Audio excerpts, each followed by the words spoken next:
What's going on, everybody? Hope you're all having a fantastic day today. Now, today, I can't believe I'm saying this. Today, I decided to play Call of Duty Vanguard. Yes, a game that I completely left in the past because it's the worst Call of Duty game I could possibly think of.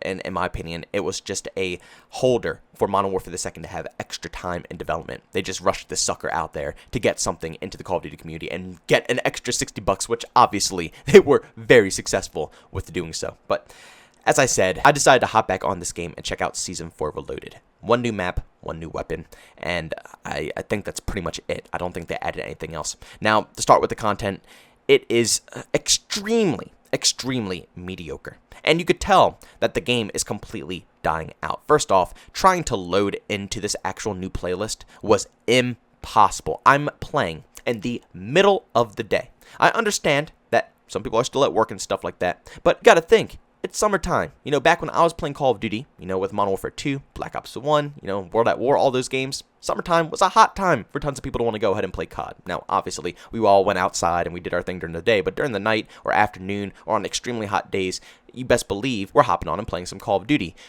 This game is dead. I could not find a lobby for 20 minutes. And at first, I thought it was just, the connection or something like that. And then everybody's saying, maybe it's my connection. Maybe it's since we have a party of 3, 4, 5 people, it's not going to load in. So we booted everybody. I tried solo. I wait another 10 plus minutes to get into the game. Still absolutely nothing. The game is dead. And the first game I actually find on this new map has 8 people in it. I initially thought that they were going back to, the tactical pacing 4v4 for this map or something of that sort. Maybe it was too small or something. So they decided 4v4 was better than 6v6. No, the map holds 6v6, but I cannot find more than 8 individuals. I cannot get more people in the lobby besides a 4v4. It is impossible. I can't believe what I was actually playing.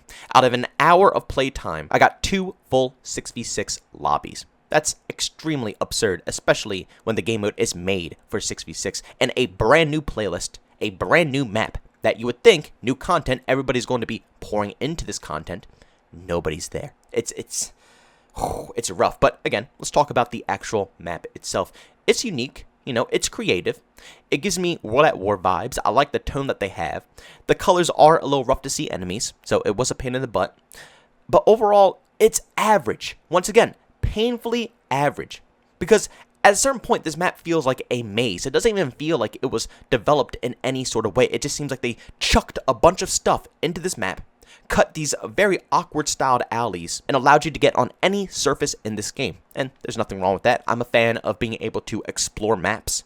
I love Infinity Ward for that exact reason. Throughout their whole franchise, Modern Warfare 2, Modern Warfare 3, and go back in the day with rocket jumping and games like Call of Duty 4 and World at War, I loved doing stuff like that. I loved getting into places that weren't supposed to be there, and I loved the variety in the maps. It wasn't just a basic 3-lane styled map. You had tons of different locations that you can explore through and set up shop at. So I enjoy that, but once again, they took it way too far. In those past games, you could see that they were purposely put there. Those spots that you could get to that were unique and creative were almost purposely put there for the player to find out later in the life cycle. Here, it just seems like they literally said, F it, chuck everything in, and it turned out to be horrible. Camping galore. I mean, for a map that's so small and it seems close-quartered, fast-paced, it feels more campy than that. Even though it is a small, fast-paced map, it doesn't seem logical to me. And moving over to the weapon side of things, the new assault rifle, funny enough, it's extremely easy to get. And more proof, in my personal opinion, that this game is completely over. It's completely dead.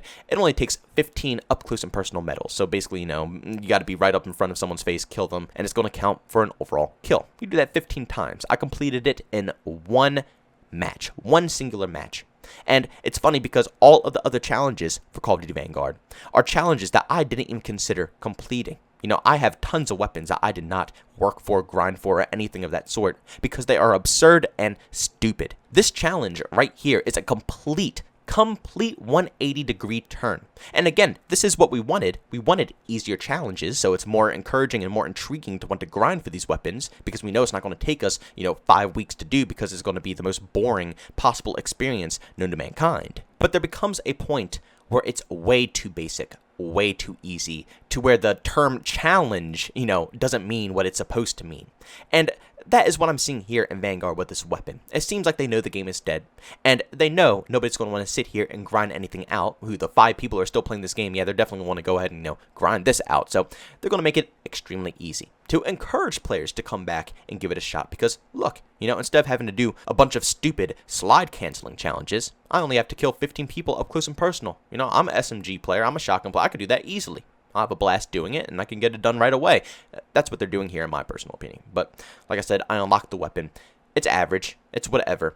At this point in time, I think something that I'm noticing is that I'm just sick of the World War II time period. We had way too much of it, and like I said, it's more proof of concept to me that this is why Vanguard is just a placeholder game for Modern Warfare 2, because it will just make the hype better for Modern Warfare 2, because nobody wanted a World War II experience. We already had Call of Duty World War II. We had Battlefield 1 and Battlefield 5. I mean, at a certain point, it was becoming really overwhelming with the amount of, classic war games that were being released to us. And I think people are just kind of tired of that. They want a modern day scenery, near futuristic scenery, and this just is not it. So when they add new weapons into this game, it just makes me think, like, everything looks the same. Everything feels the same. Nothing is unique. There's a certain charm that World War II games carry along with them that allows them to have minimal content. You don't see that many weapons in the past Call of Duty games, Medal of Honor games, any game that resembles a World War II shooter, because there wasn't that much used back in those wars. Yeah, you can go into experimental stuff like we've seen with Call of Duty World War II and Vanguard, Battlefield 1, Battlefield 5 as well. I think had a lot of experimental weapons because that's what they have to do. Nowadays, people are screaming content, content, content. We need more content here. We need more content there. So at a certain point, if they make a World War II game, they have to start, opening up the books and finding experimental stuff, experimental attachments, and all of this stuff. But I think back in the day, what made World War II games so good, and what made Call of Duty World at War, in my personal opinion, a top 5 Call of Duty game, is the simplicity of this war. It's not about how much content is in the game. It's not about how many weapons you can mess around with. It's not about how many attachments you can have, or even the cameras that you put on the guns. The atmosphere of this war itself, the horrors, the scariness of World War II, is what makes the game fun. Does that make any sense? Because that's what Vanguard lacks to me. It lacks World War II. It doesn't lack in content, though, but I don't care about the content if it doesn't even make me feel any of the vibes that a World War II game would typically make me feel. But it goes much further than just the content that was released in Season 4 Reloaded. Again, this is a tiny season. I wasn't expecting much. They didn't deliver much. It's not really a letdown, and it's nothing really to, go calling home about how amazing it is. But what really makes this overall experience so horrible, and one of the main reasons why I think the game is just dead now, is how bad it performs.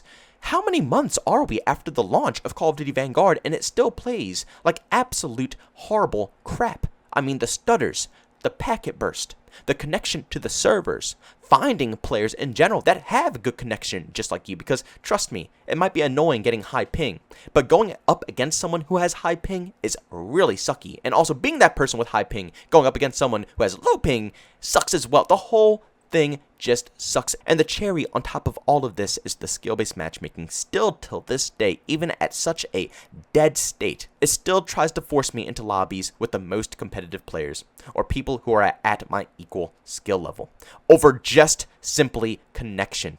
I don't understand, especially with the game being this dead right now. Like I said earlier in the video, it took me an hour just to find about a couple of matches that had 6v6 going on, and it wasn't anything lower than 8 individuals. And the majority of these matches that I joined were already in progress, so I couldn't even get a fresh game of 6v6. You would think at this point, at this level of deadness in a game, especially on a brand new map, new content, you would think it'll be filled up, but you would think at this point, they would tone down the skill-based matchmaking to allow players to get into matches quicker. Because if you're still trying to find the optimal opponents in such a dead game, it's going to take me ages to find a lobby. The same exact thing that I experienced today is because of skill-based matchmaking. Instead of just putting me in a game on this new map, it needed to make sure that it's absolutely no noobs, everybody is, at the right competition level, everything across the board is clean, then it will put me into a match. It's so utterly stupid. Multiverses is a perfect example of this. It has skill-based matchmaking. If you're playing casually, you will run into people who are absolute sweat lords. But I get more casual games than sweaty games because I don't want to have to worry about that type of performance. If I want to play competitive, I will go to the competitive playing field. It's as simple as that. I do not want the competitive mindset in the casual lobbies.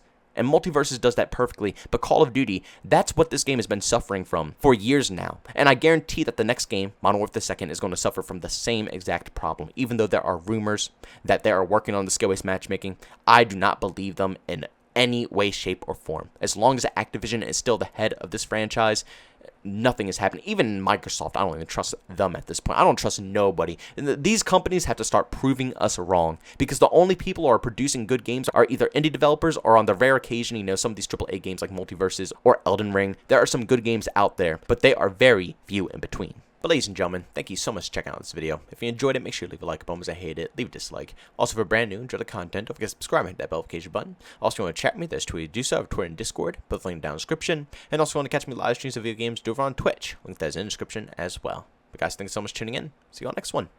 Peace out.